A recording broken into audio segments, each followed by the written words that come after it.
கயிறுகள், எரிபொருள் உருளைகள், தலைக்கவசங்கள், பெரிய ரம்பங்கள் ஆகியவை இருப்பதால் இவர்கள் மரம் வெட்டுபவர்களைப் போல தோற்றமளிக்கிறார்கள். ஆனால் இவர்கள் மரங்களை பாதுகாக்க விரும்புகிறார்கள்.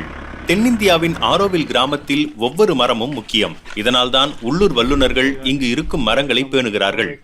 மர பராமரிப்பு நிறுவனமான ட்ரீ கேரின் நிறுவனர் ஜோனஸ் சுசானெக்குடன் சேர்ந்து பகீரத் பிரகாஷ் ஆரோவில்லின் மரங்களை பார்த்துக் கொள்கிறார். இவர்கள் இருவரும் இங்கு வளர்ந்தவர்கள். ஒரு காலத்தில் வெறும் தரிசாக இருந்த இந்த பகுதி காட்டுருவாக்க முயற்சிகளால் பசுமை நிலமாக மாறியதை இவர்கள் பார்த்திருக்கிறார்கள். இந்த மாற்றம் இவர்களுக்கு இயற்கை மீதான ஒரு காதலை ஏற்படுத்தியது.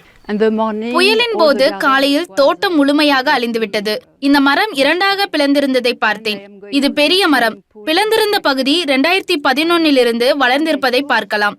இது முழுமையாக இருந்தது. இந்த மரத்தை வெட்ட வேண்டியிருந்தது. அதை நினைத்து பார்க்க கூட முடியவில்லை. எங்களது ஆய்வை மேற்கொண்டோம். இதை எப்படி செய்யலாம் என்று பார்த்தோம். நூல் கட்டிய கோல்களை வைத்து செய்யும் ஐரோப்பிய ஃப்ரேசிங் முறையை கையில் எடுத்தோம். மரத்தில் துளையிட்டு அந்த குழாயை உள்ளே வைத்தோம்.